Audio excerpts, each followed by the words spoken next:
Hello there, my name's Paul West and I'm here in Bodalla at the Bodalla Cheese Factory with the one and only Sandra. How's it going? Well, we enjoy what we do here and we just love living in this beautiful countryside. Here in our little factory and the Bodalla Dairy Shed, we specialise in products that have come from the local milk, which is rich and delicious, and we enjoy making cheeses, yogurts, ice cream and all the things that make people happy. Well, you did say it was a little dairy, but for a small dairy you make a lot of really nice things. What do you find is so amazing about this place for creating dairy products? We have a premium quality milk, and in this area the rainfall is pretty even, so we have a lot of green grass all the time, and so that gives you a quality of milk pretty consistent throughout the year. And making cheese, as soon as you start changing the grasses, the quality of the milk will change and the cheese will needs adjustments to get the same result. And so what's the history of this place? Has it always been a dairy here? There have been dairies and cheese making in Bodalla. It was actually the first place that commercial cheese was made in Australia. Wow. And in the 1860s, they took cheese from here up to Sydney, and they exported. The first cheese exported to England was Bodalla cheddar. And there were 5 cheese making factories here.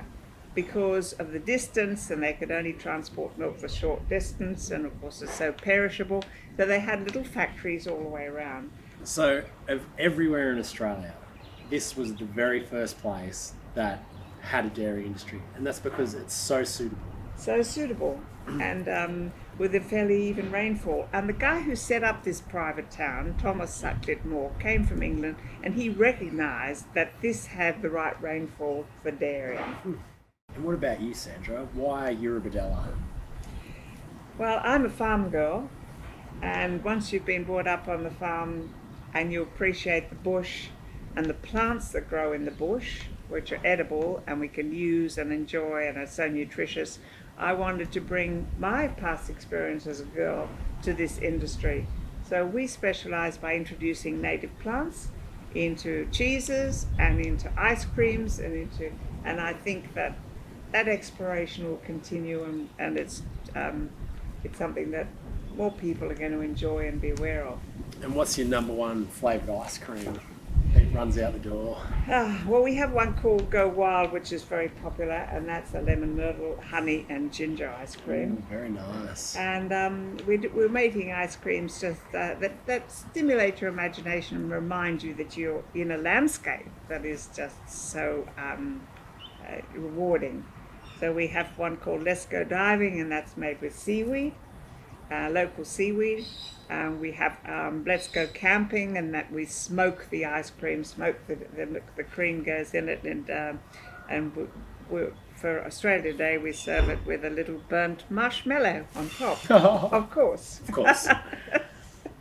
And are you the chief taste tester as well? I'm the chief taste tester, and people say, would you please write the recipe down? Oh no, it's just a bit more of this. the best way to cook. That's how you I would cook. understand that. Well, just walking around the grounds here, there's a real calming energy here. I don't know what it is. You've got the chickens wandering around in the grounds. You've got the little potty calves down the back. There's blue-tongued lizards. There's birds flying around. Yeah, the highway's right there, but on the other side you're a world away. It's like you're transported into this. It's hard to find positions where you come straight into the country, and people can come and park there, and their children can safely play, and they run after the chickens and they never catch them. And they feed the potty cows and sometimes become quite fond of them because we change them as soon as they don't need bottles anymore. Yeah. Where's Mocha this time? But this is a peaceful place. Yeah. I can imagine after a long drive down from the city, pulling in here for some ice cream and sitting out the back here would be a really wonderful way to get into Eurobodalla mode. Yes, just to slow down. Slow down. And look at the chooks. And relax. Have an ice cream. Yeah. And enjoy. Yes.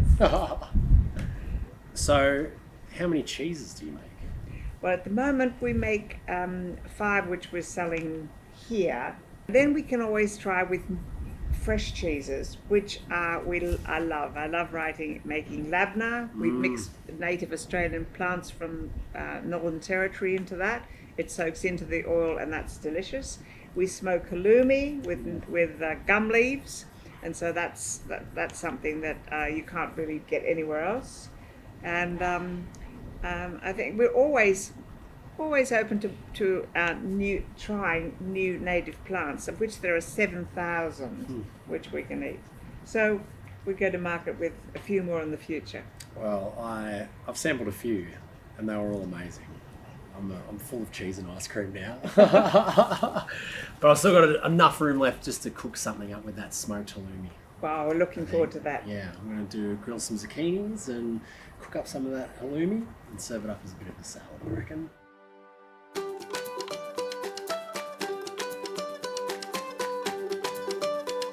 Now, I can eat cheese until the cows come home. Sometimes just straight off the block, like an apple. Delicious. Cheese and crackers all the time. But sometimes it's nice to mix it up a bit and incorporate it into a bit of a meal. And one of my favourite things to do with cheese is use it to enrich a vegetable dish. I love my veggies, but I also love the satisfaction that comes from something that has additional protein and additional fat, and that's why cheese for me is the perfect addition to a salad. First up, I've got 3 zucchinis. I'll just take just the top off and just the tail, just a tiny little bit. No need about putting it in the bin or the compost. That rooster will be onto these in no time. When they're not busy getting other treats from people down the hill. So with my zucchini, I want to keep them nice and large and cook them in long strips, but I'm not going to cook them in half, just in quarters. So I'm going to chop them down into quarter battens like that, quite large. And being that size will mean that I can cook them for long enough that they get a nice bit of caramelization on the outside. But that additional size means they'll also hold their shape, they won't fall apart. There we go, it's alive. Now I've got a light coating of olive oil in there. So as I put them in the pan, I want to see them and hear them sizzle a little bit in that oil. And that's perfect. Give that a little bit of a season. So while that's happening, I will slice up this lovely smoked halloumi. Oh, and you can really get the sense of that smoke just by smelling it. And I love that the smoke that's been used is an Australian smoke. It's a eucalyptus smoke. So often in Australia I see people using North American or European style smoking chips, when really we've got incredible timbers for smoking food. And what's the point in having an Australian or a local cuisine if we're using wood chips from the other side of the planet? So that to me smells like every single time I've ever been camping out in the bush with a campfire. That unmistakable smell of burning eucalyptus. And you can see there that we're like, that's the kind of caramelization that we're after, nice and brown, but it's not so cooked that it's falling apart, still holding its shape. All right, I'm going to slice this halloumi.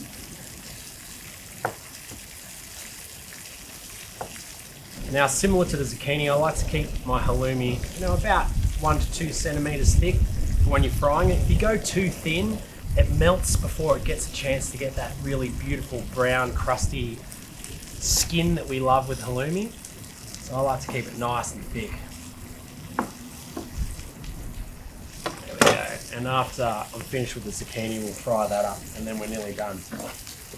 The ones on this side are cooking a little bit slower because the wind's coming from that direction. So even with that higher temperature under this stove, I'm still losing a bit of heat on that wind side. But that's part of the joy of cooking outside. You have to adapt to what's happening around you. Anyone can cook in the sterile environment of a kitchen. Doing it outside is much more fun. And really, how many people have a view like that outside their kitchen?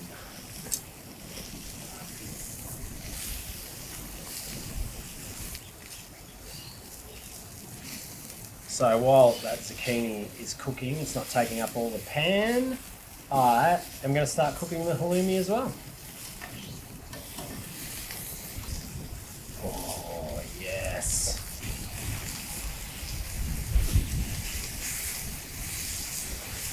And as soon as that went in the pan, as soon as that cheese copped a bit of heat, you can smell that smoky aroma. It's windy out here. I'm standing on the wind side, everything's going that way, and I can still smell the smoke of that halloumi. It's so good.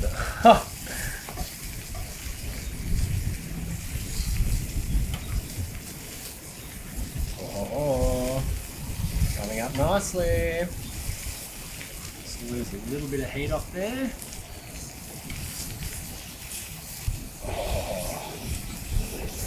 Oh, oh yes. Right, I'm going to bring these out.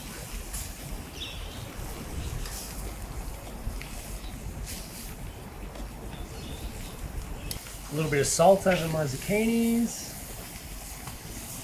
Again, the wind's died right off, or has it? Oh.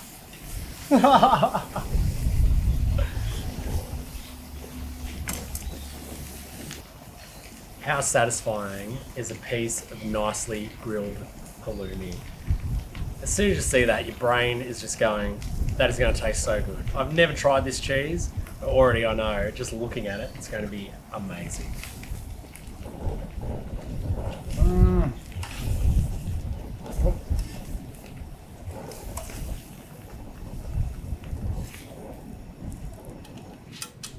Okay, better give that a little bit of a taste test.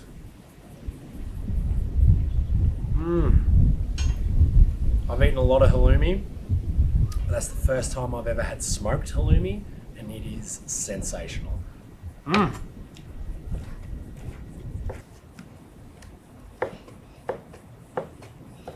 So now, I'm just going to make a little bit of a salad to go on top. So in here, I've got some pea shoots, a little bit of fresh mint. Give that a little rough tear up. And a mix. Dress it with a little bit of olive oil, extra virgin always. I've got a little bit of red wine vinegar, just to give it a little bit of tartness. Just put my finger over there. Always season your leaves.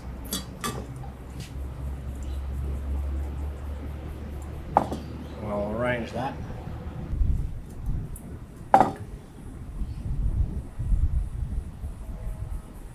And then on top of there, I'll put some of this lovely grilled and smoked halloumi.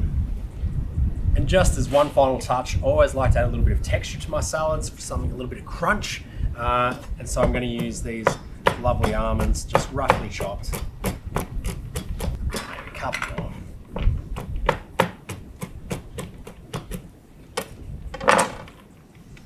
And then just scatter that over the top. And there you go, a really super easy salad. It's grilled zucchini with Bodalla Dairy, smoked halloumi, and some almonds and a fresh green salad. Not bad.